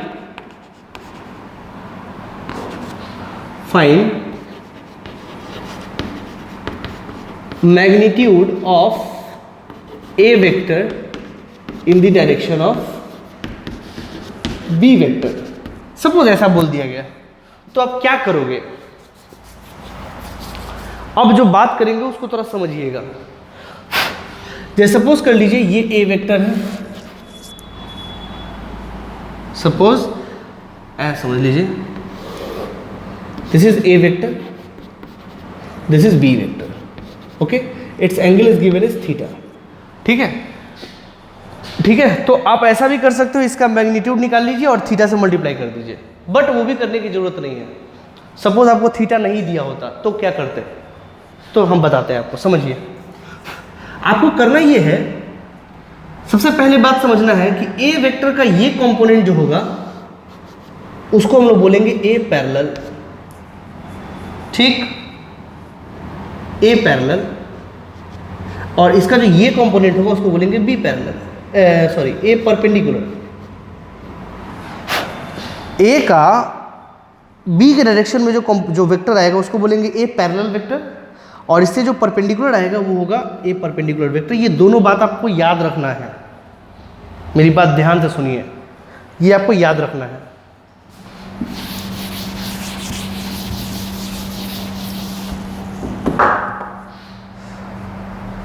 आपको ये बात एकदम ध्यान रखना है, और कभी भी 2 बजे रात में भी ये याद होना चाहिए कि ए का डायरेक्शन, ए का वेक्टर अगर बी के डायरेक्शन में लिखना होगा तो उसको हम ए पैरेलल लिखेंगे। क्यों लिखते हैं? क्योंकि यही कंपोनेंट बी के पैरेलल है, इसलिए इसको ए पैरेलल का नाम देते हैं, और इसको बाकी जो बच गया परपेंडिकुलरली, यानी कि इससे परपेंडिकुलर होगा, उसको बोलेंगे ए परपेंडिकुलर। सो ध्यान रखिएगा, ठीक है। तो to find magnitude of a vector in the direction of other magnitude, other vector मतलब इस वेक्टर में इस वेक्टर का मैग्नीट्यूड निकालना है, तो मुझे क्या निकालना है? ए पैरेलल, यानी कि मुझे क्या निकालना है? ए पैरेलल वेक्टर का मैग्नीट्यूड। तो हमको क्या निकालना है, हम कैसे निकालेंगे? तो मेरा बात ध्यान से सुनिए, आपको करना क्या है, किसको लिखना है, किसका वेक्टर? ए का वेक्टर को बी के डायरेक्शन में, तो आपको करना क्या है? A vector magnitude of a vector in the direction of other vector. तो आपको करना क्या है, किस वेक्टर को मल्टीप्लाई करना है? ए को, सॉरी किस वेक्टर का मैग्नीट्यूड चाहिए? ए का। तो ए वेक्टर तो लिख डालो, उसके बाद डॉट, किस डायरेक्शन में? तो बी के डायरेक्शन में, तो बी का डायरेक्शन, बस निकल गया, ठीक है। अब आप इसको निकाल के रख दीजिए, it is nothing but A X, suppose if A vector is A X I cap plus A Y J cap plus A Z K cap, ठीक, और dot B cap. Now B cap कैसे निकालेंगे? B cap आपको हम निकालना सिखा चुके हैं, कैसे निकलता है? Unit vector. Is this okay? तो यूनिट वेक्टर बी का कैसे निकलेगा? बी, तो बी का यूनिट वेक्टर कैसे? बी वेक्टर क्या है? तो बी वेक्टर है B X I cap plus B Y J cap plus B Z K cap. तो what is B cap? B cap is B X I cap plus B Y J cap plus B Z K cap divided by root under B X square plus B Y square plus B Z square. ऐसे ही तो निकालते हैं, यही है ना unit vector. So dot करेंगे इसके साथ, that is B X I cap plus B Y J cap plus B Z K cap and it is root under B X square plus B Y square plus B Z square, ठीक है। अब इसको आप dot product करके निकाल लीजिए, dot करिएगा तो आएगा X B X plus A Y B Y plus A Z B Z divided by root under B X square plus B Y square plus B Z square. ये देखने में बड़ा लग रहा है बट एक्चुअली में है कुछ नहीं, ये इसका मैग्नीट्यूड है ये बेसिकली, ठीक है। To find the magnitude of a vector in the direction of other vector and this is the solution. जिस वेक्टर को मल्टीप्लाई करना है उसका वेक्टर, और जिस डायरेक्शन में मल्टीप्लाई करना है उसका कैप, उसका यूनिट वेक्टर। फिर से सुनिए, किसी एक वेक्टर को दूसरे वेक्टर के डायरेक्शन में अगर उसका मैग्नीट्यूड निकालना है, मेरी बात फिर से सुने, किसी एक वेक्टर का दूसरे वेक्टर के डायरेक्शन में मैग्नीट्यूड निकालना है तो क्या करेंगे? जिस वेक्टर का निकालना है वो लिखेंगे एज इट इज, फिर करेंगे डॉट, और जिसके डायरेक्शन में निकालना है उसका लिखेंगे डायरेक्शन, मतलब यूनिट वेक्टर, और उसका डॉट कर देंगे, आंसर आ जाएगा। ध्यान रखिए, and that is called a parallel का मैग्नीट्यूड।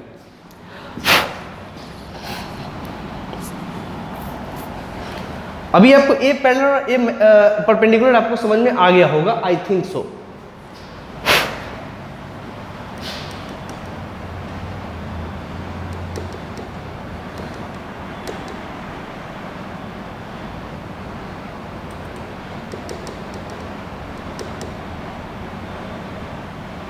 ठीक है, ये एक मेथड हो गया, एक तरीका हो गया जिससे कि हम किसी भी एक वेक्टर को दूसरे वेक्टर में उसका डायरेक्शन निकाल सकते हैं।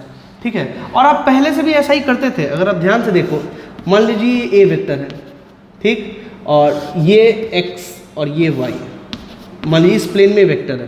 ठीक है, आपको निकालना है इसका, आपको एंगल नहीं दिया हुआ है, आपको एंगल नहीं दिया हुआ है, आपको निकालना है इसका कंपोनेंट इस डायरेक्शन में, मतलब ए पैरेलल का मैग्नीट्यूड निकालना। तो क्या करोगे, किसका मैग्नीट्यूड निकालना है, ए का। तो आप सबसे पहले ए को एज इट इज लिख दीजिए, डॉट, किस डायरेक्शन में, आई एम सेइंग किस डायरेक्शन में, तो एक्स के डायरेक्शन में। तो एक्स का यूनिट वेक्टर क्या होता है, आई क्या, डॉट आई क्या। ठीक है, अब ये कितना हो जाएगा जरा हमको बताइए। अगर आप ध्यान से देखोगे तो ये कितना हो जाएगा, suppose A vector is x, यही वाला एक्स, ये वाला, ठीक है ना। तो ये क्या हो जाएगा, x I cap plus A Y J cap plus A Z K cap upon, नहीं अपॉन नहीं, ये तो एज इट इज दिखेगा, डॉट आई कैप। ये तो खुद में यूनिट वेक्टर है, तो मल्टीप्लाई करिएगा तो आई को आई के साथ आएगा एक्स, और बी ए वाई को इसके साथ करेंगे तो जीरो, इसके साथ जीरो, तो आ गया एक्स, यही उसका कंपोनेंट है। एक्स क्या है, एक्स कंपोनेंट ऑफ इट, तो दिस इज एक्स। ठीक है, अरे आई बात समझ में। अब जैसे मान लीजिए कि सपोज इसके बीच का अगर एंगल दिया होता थीटा, ठीक है, ये समझ में आ गया होगा आपको।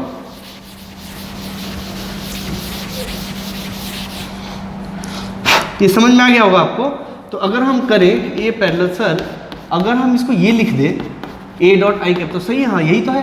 अगर सर इसको हम ऐसे लिख दें ए डॉट आई का मैग्नीट्यूड इनटू कॉस थीटा, दोनों के बीच में एंगल, तो क्या ये सही होगा, आंसर है। देखिए क्या होता है, ए का मैग्नीट्यूड ए, आई का मैग्नीट्यूड 1 और कॉस थीटा कॉस थीटा, तो ये क्या हो गया, ए कॉस थीटा। अब देखिए आप इसको, अगर हम ये ए वेक्टर है जिसका मैग्नीट्यूड ए है और ये थीटा है, तो इसका एक्स कंपोनेंट लिखेंगे तो क्या आएगा, ए कॉस थीटा आता है ना। देखिए, तो ये आप पहले से भी करते आ रहे हो, ये कोई नया बात नहीं है। ठीक है, लिख लीजिए। आप पॉज करके लिख सकते हैं सारी बातें, सिंपल सिंपल बातें हैं। एग्जांपल चाहे तो एग्जांपल बाद में करेंगे, पहले कुछ कुछ सीख लीजिए। और फिर अब देखें, अब समझिए, to find the magnitude of a vector in the direction perpendicular to other vector, आपको परपेंडिकुलर चाहिए। दूसरा पॉइंट, तीसरा पॉइंट है ये, ध्यान रखिएगा। तो इसके लिए आपको एक चीज समझना पड़ेगा, समझिएगा बात को। Suppose it is A vector, suppose it is B vector, ठीक है। तो इसका जो ये कंपोनेंट होगा उसको बोलेंगे ए पैरेलल, और इसका ये कंपोनेंट जो होगा वो होगा ए परपेंडिकुलर। ठीक, इसमें कोई दिक्कत वाली बात नहीं है। एक बात आपको समझना पड़ेगा, आपको क्या चाहिए, आपको चाहिए find the magnitude of a vector in the direction of perpendicular to other vector. मतलब समझिएगा, इस केस में वो क्या करना है,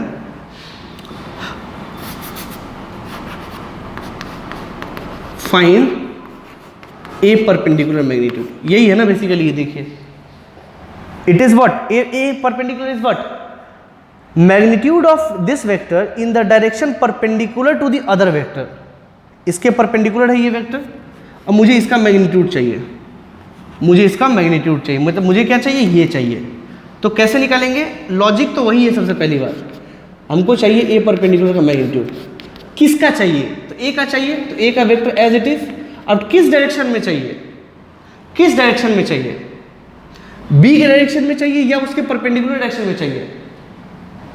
तो आंसर उसके परपेंडिकुलर डायरेक्शन में चाहिए, तो आप ऐसा लिखोगे बी परपेंडिकुलर का ये। ठीक है, आप इसमें जो है पहले तो आप ये लिख लीजिए। आप उसमें भी ये काम कर सकते हैं।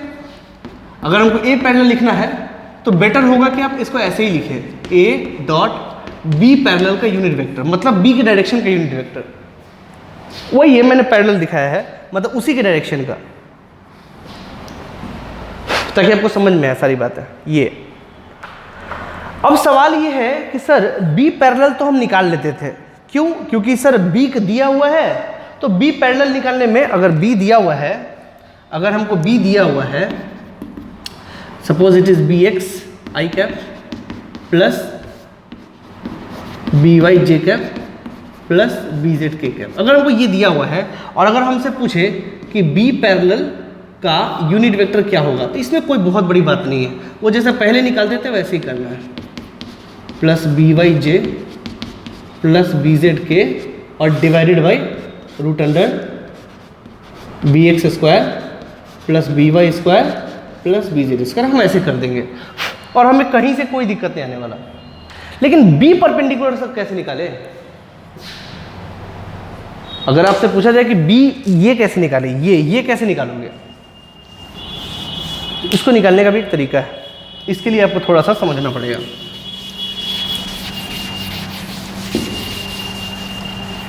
इसको समझते हैं और कोई खास बात नहीं है आसान बात ही, आपके लिए थोड़ा नया है इसलिए आपको थोड़ा दिक्कत लगेगा, बट इसमें कहीं से कोई दिक्कत नहीं। सपोज करिए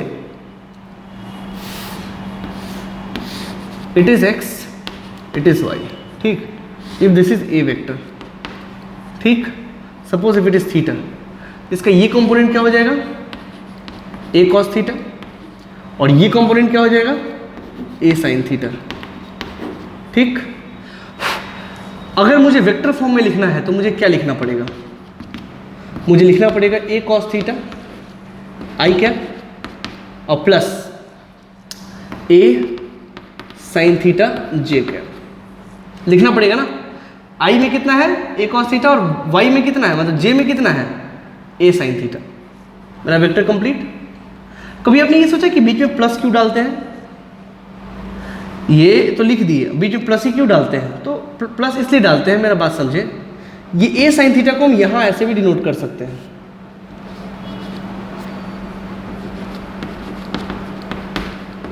तो आपको नहीं लगता दिस प्लस दिस बराबर दिस, इसीलिए प्लस का साइन डालते हैं, कोई कंफ्यूजन मत रखिए, ठीक। तो इसको ऐसे लिख सकते हैं ना, ये ए कॉस थीटा क्या है, क्या हम इसको ए पैरेलल नहीं बोल सकते, क्या हम इसको ए परपेंडिकुलर नहीं बोल सकते, हाँ बिल्कुल बोल सकते हैं। तो क्या हम इसको ऐसे नहीं लिख सकते, A parallel A vector is A parallel I cap plus A perpendicular J cap, लिख सकते हैं। इन दोनों को मिला दे तो मैग्नीट्यूड और डायरेक्शन वेक्टर बन जाएगा, ई भी बन जाएगा, तो इसको हम ऐसे भी लिख सकते हैं, A vector is equal to A parallel vector plus A perpendicular vector. Yes, यही आपको समझना है,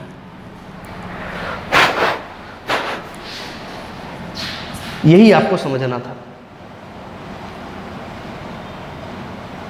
ठीक।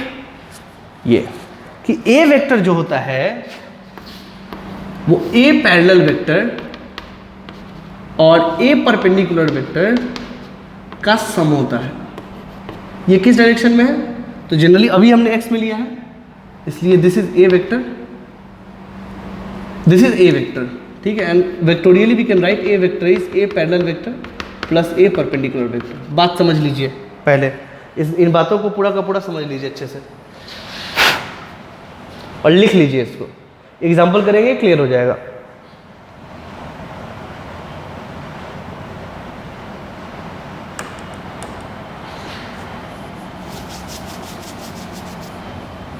पॉज करके लिख लीजिए इसको।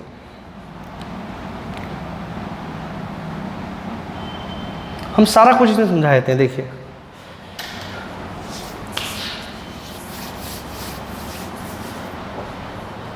चलिए देखिए, इसको लिख लिए। तो जरा मुझे ये बताइए कि अगर हमको ये और ये पता हो जाए तो क्या हम वो नहीं निकाल सकते? क्या होगा ये परपेंडिकुलर, क्या होगा ये परपेंडिकुलर, क्या वो ए माइनस ए पैरेलल नहीं होगा? तो ए तो हमको दिया रहता है, ए पैरेलल हम निकाल सकते हैं, तो दोनों में से घटा दे तो क्या ये परपेंडिकुलर नहीं आ जाएगा? और फिर अगर ए परपेंडिकुलर आ जाए तो उसका मैग्नीट्यूड निकालना कौन सा बड़ा बात है, वो तो हमको बचपन में सिखाया गया था, है ना। यही लॉजिक यहाँ लगाना है, ठीक है। इन बातों को हम एक एग्जाम्पल से देखते हैं, समझिएगा। तो आप चाहे ये कर सकते हैं चाहे वो कर सकते हैं। कुछ बातें सीख लीजिए इसमें और, कि अगर हम एक कैप की बात करें तो ए कैप भी क्या होता है, ए पैरेलल का unit vector plus A perpendicular का यूनिट वेक्टर, सेम लॉजिक, ठीक है। उसी तरीके से अगर बी कैप को देखना है तो वो भी बी पैरेलल कैप और बी परपेंडिकुलर कैप, ठीक। अगर उसी तरीके से हमको ए वेक्टर को लिखना है तो वेक्टर फॉर्म में this is this and this, ठीक है। अगर हमको बी वेक्टर लिखना है this is B parallel and plus B perpendicular. ये सब लिख लीजिए, आपको ये सब पता होना चाहिए आपको। याद है एक चीज और भी देख लीजिए, मैंने जो बोला कि प्लस साइन क्यों आता है, आपको याद है? आप सबसे पहले लेक्चर में या फिर उसके बाद वाले लेक्चर में हमने एक ऐसा डायग्राम बनाया था और एक पोजीशन वेक्टर को लोकेट किए थे, याद है? ये ओरिजिन था, this is X, this is Y, this is Z, याद होगा आपको। And this point is X Y and Z and this vector is called, if it is O A vector है तो ओ ए वेक्टर होता था X I plus Y J plus Z K. आपको याद होगा ये, आपने कभी पूछा नहीं कि प्लस क्यों होता है, नथिंग टू बी वरीड। ये है X, this is what X I cap X direction में, this is Y J cap and this is Z K cap. देखिए X I cap plus Y I cap plus Z K cap and this is equal to this one, this plus this is equal to this. आप ऐसे भी समझ सकते हो, इसलिए plus plus का sign होता है वेक्टर के नोटेशन में, तो आप बिल्कुल भी कंफ्यूज मत हो। ये सारी बातें लॉजिकली आपको पता होनी चाहिए, फिर हम आगे बढ़ते हैं,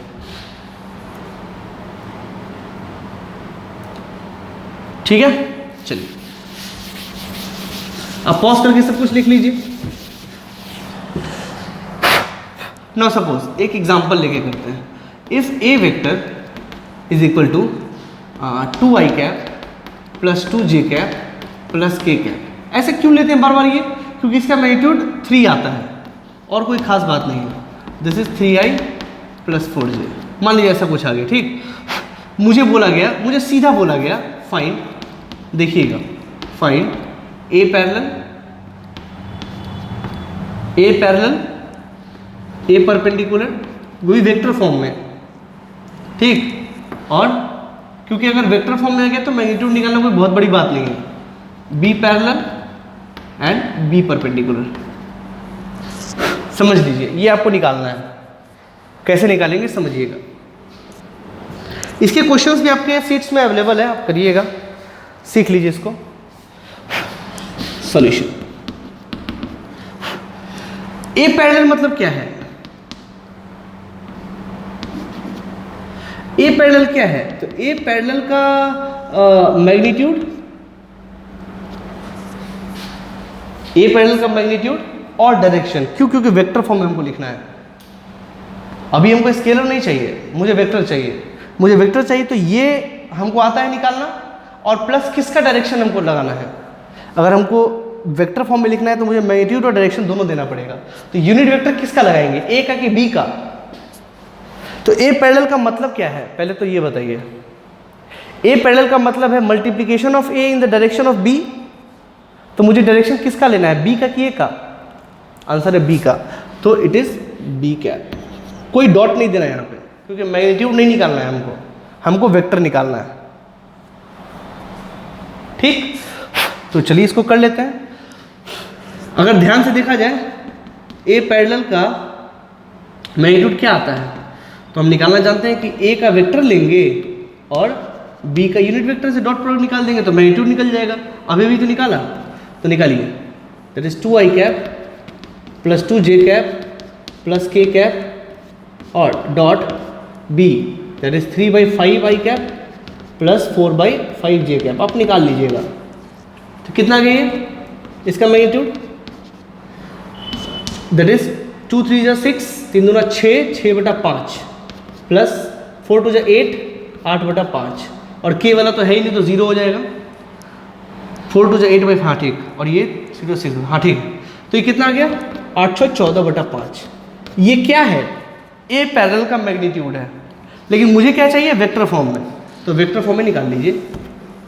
अगर मुझे वेक्टर फॉर्म में चाहिए तो इसका मैग्नीट्यूड हो गया 14/5 और इसका यूनिट वेक्टर कितना हो गया, तो b का क्यों भाई, क्योंकि ये अगर b है और अगर ये a है तो ये थीटा है, तो this is A parallel and this is A perpendicular. पहली बात तो ये तो आपको क्लियर होना चाहिए।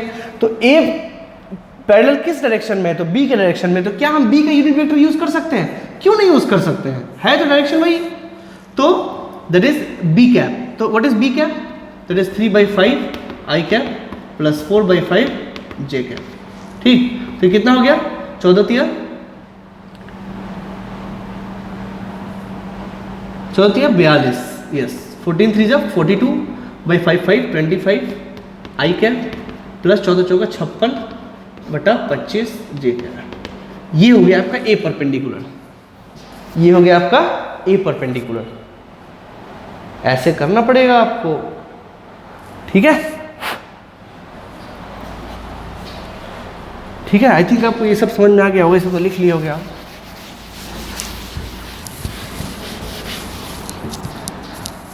चलिए अब निकालते हैं ए परपेंडिकुलर।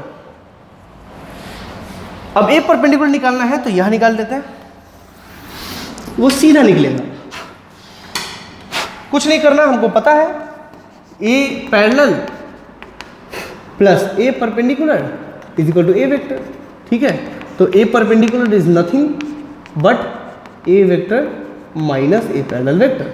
अब ए वेक्टर हमको पता है क्या है भाई, तो 2i cap plus 2j cap plus k cap minus A parallel vector. क्या है A parallel vector, that is 42 i cap upon 25 plus 56 upon 25 j cap.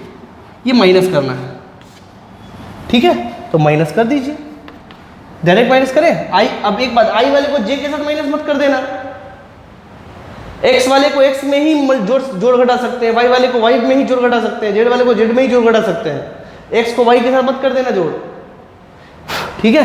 तो यहाँ क्या हो जाएगा 2 minus 42/25 i plus 2 minus 56/25 j plus 1 minus, यहाँ तो कुछ है ही नहीं, तो 1 के 1 माइनस 0। अब तो डायरेक्ट कर सकते हो, 25 गुना 50 में से 42 गया तो 8/25 i क्या, ठीक है, और प्लस 25 गुना 50 माइनस 56 मतलब माइनस 6/25 j कैप और plus k cap. Answer, this is A perpendicular.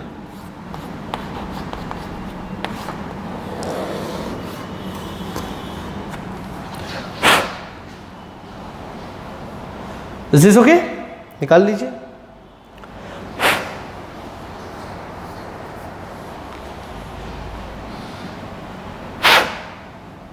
Direct निकल गया ए परपेंडिकुलर। अब आपको ए परपेंडिकुलर का क्या मैग्नीट्यूड निकालना था क्या इसमें, देखिए मैंने जो बताया है, मैंने आपको सब कुछ निकालना बता दिया। ए परपेंडिकुलर, ए पैरेलल ये बता दिए, अभी बी पैरेलल और बी परपेंडिकुलर निकालना भी सिखा देंगे। अगर ये चारों निकल गया तो उसका मैग्नीट्यूड निकालना कोई बहुत बड़ी बात नहीं है। सपोज इसका मैग्नीट्यूड निकालने के लिए पूछ दिया गया अगर हमसे, तो क्या हो जाएगा, ए परपेंडिकुलर का मैग्नीट्यूड क्या हो जाएगा, दैट इज रूट अंडर इसका स्क्वायर 8/25 का स्क्वायर प्लस 6 माइनस 6/25 का स्क्वायर, हालांकि माइनस में प्लस हो जाएगा, और प्लस के का कोएफिशिएंट 1, तो 1 का स्क्वायर। अब आप इसको सबको जोड़ दीजिए, आएगा 625 18 64 प्लस 36 प्लस 625, ठीक है। तो कितना हो गया ये 5 और 6 11 4 15 के 5 हाथ में लगा 1 2 1 3 3 6 6 12 के 2 हाथ में लगा 1 और 6 7/625। ये हो गया इसका answer. This is magnitude of. सब निकालना आ गया, क्या दिक्कत है इसमें। तो सर आपने बोला था कि ए परपेंडिकुलर जो है वो ऐसे निकल सकता है,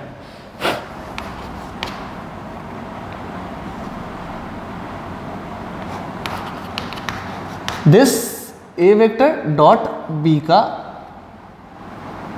ये, तो क्या ऐसे भी निकाल सकते हैं? क्या आंसर है बिल्कुल निकाल सकते हैं, क्या दिक्कत है? बट दिस इज फॉलोड, ये ज़्यादा इजी है, वो बहुत पेचीदा हो जाएगा। ठीक है कि बी के डायरेक्शन में कौन सा वेक्टर है वो फाइंड करना बड़ा ही मुश्किल हो जाएगा। ठीक है ना, जनरली हम इसी को फॉलो करते हैं। Is this okay? तो इसको ध्यान रखिए।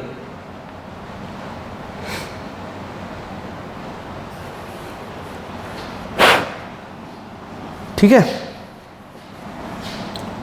सो बी परपेंडिकुलर बेसिकली, तो ये भाषा से समझ में आता है कि direct we have to gain the magnitude of A perpendicular, so it is nothing but vector dot in the direction perpendicular to B. जो डायरेक्शन बी के परपेंडिकुलर है उस डायरेक्शन में उसका मैग्नीट्यूड निकालना है। ठीक है ना, तो ये लिखने का तरीका है, बट आपको निकालना इस तरीके से है। ठीक है, this is quite easier method.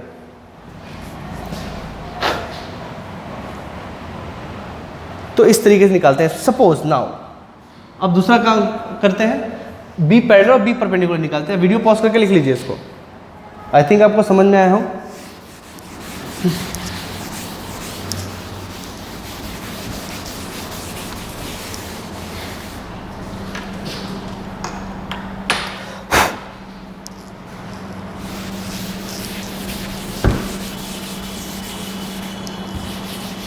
Now suppose ये बी था ना, यस, ये ए था, ठीक है, और ये थीटा था।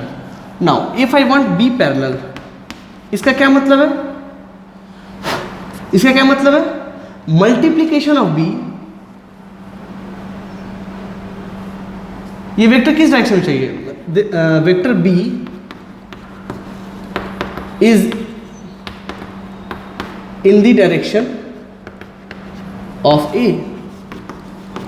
मतलब अगर हमको बी पैरेलल पूछना है तो बी को इसके डायरेक्शन में कर दीजिए, this is called B parallel vector and this is called B perpendicular vector. ये एक ये और एक इसका परपेंडिकुलर। ठीक है, अच्छा, तो क्या सर इसके लिए भी एक बात सही होगा कि B vector is B parallel plus B perpendicular? Answer है बिल्कुल सही होगा, क्यों नहीं सही होगा? ठीक है, तो पहली बात, बी पैरेलल अगर हमको निकालना है इसका मैग्नीट्यूड, पहले तो ये निकालना है, तो क्या होगा ये? तो बी पैरेलल का मैग्नीट्यूड और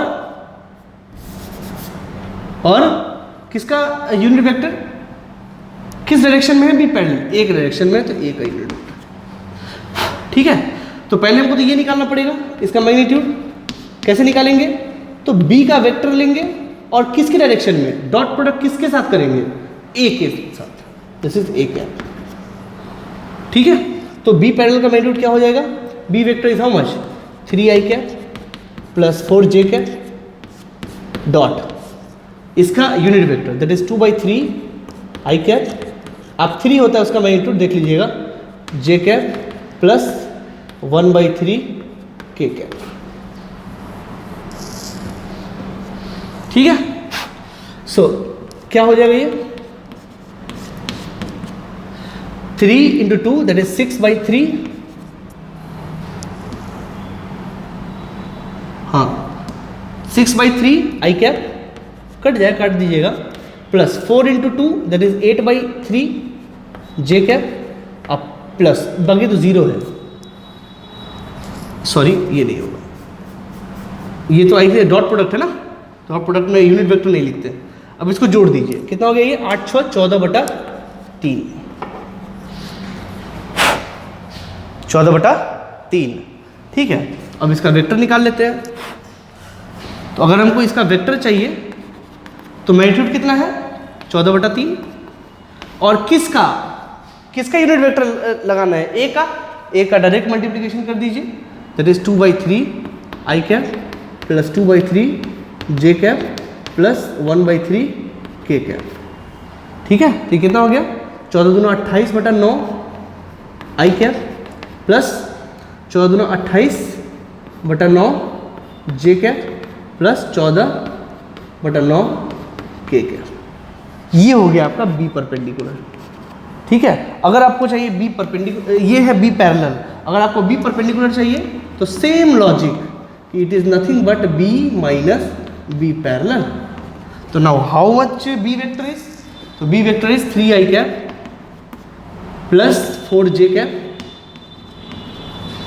cap minus B parallel. Now what is B parallel, 28/9 i cap plus 28/9 J cap plus 14/9 K cap.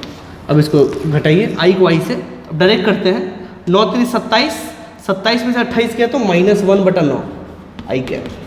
फिर जे को जे से माइनस 9 चौक 36, 36 में से 28 किया तो कितना हुआ 8 I think, yes that is plus 8/9 J cap. आप खुद से कर लीजिएगा, मल्टीप्लीकेशन है, कोई खास बात नहीं है। प्लस यहाँ तो 0 है ना, तो 0 माइनस 14/9 के कैप, फंसना नहीं है कहीं पे। So what is B perpendicular, -1/9 I cap plus 8/9 J cap और -14/9 के कैप। ये देख लीजिए,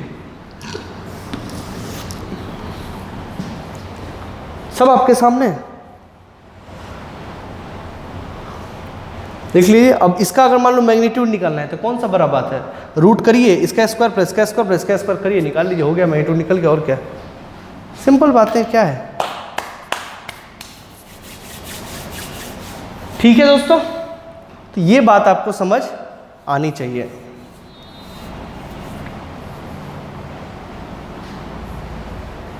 इज दिस ओके? तो इसी आज हम यहीं तक रहने देते। देखिए अगर मतलब क्वेश्चन में क्या क्या, अगर ये दोनों दिया तो क्या क्या निकाल सकते हैं, ये निकाल सकते हैं, ये निकाल सकते हैं, ये निकाल सकते हैं, ये निकाल सकते हैं। फिर ए पैरेलल का मैग्नीट्यूड, ए परपेंडिकुलर का मैग्नीट्यूड, ठीक है, फिर बी पैरेलल का मैग्नीट्यूड, फिर बी परपेंडिकुलर का मैग्नीट्यूड, ठीक है। और अगर बोल दे एंगल बिटवीन टू वेक्टर, ये भी तो निकाल सकते हैं, एंगल बिटवीन टू वेक्टर, ये सब पहले निकाल चुके हैं। तो ये इतना एप्लीकेशन है आपके डॉट प्रोडक्ट का, ये सारा कुछ आना चाहिए।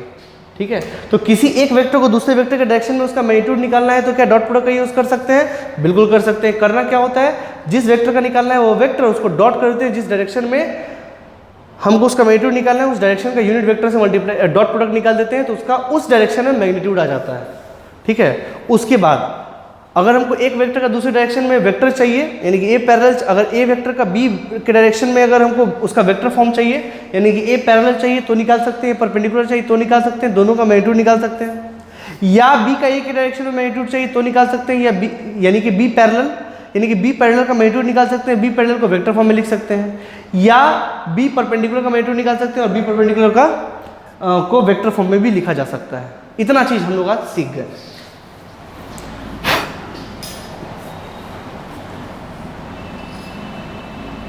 तो ये है आपको इसका एप्लीकेशन। तो बेसिकली आप समझिए, तो इस एप्लीकेशन को मैंने पूरा एक ही जगह पे एक ही क्वेश्चन में हम इसको सॉल्व करके दिखा दिया आपको। ठीक है, जिससे कि आप अपना सॉल्व करिए और निकाल लीजिए, यही इसका एप्लीकेशन है। एंगल्स वाले तो बहुत सारे पूछ लिए जाते हैं एग्जाम में, बट आजकल ये भी मैंने देखा है किसी किसी एग्जाम में पूछा गया है ये सब। ठीक है, अब वीडियो पॉज करिए और लिख लीजिए।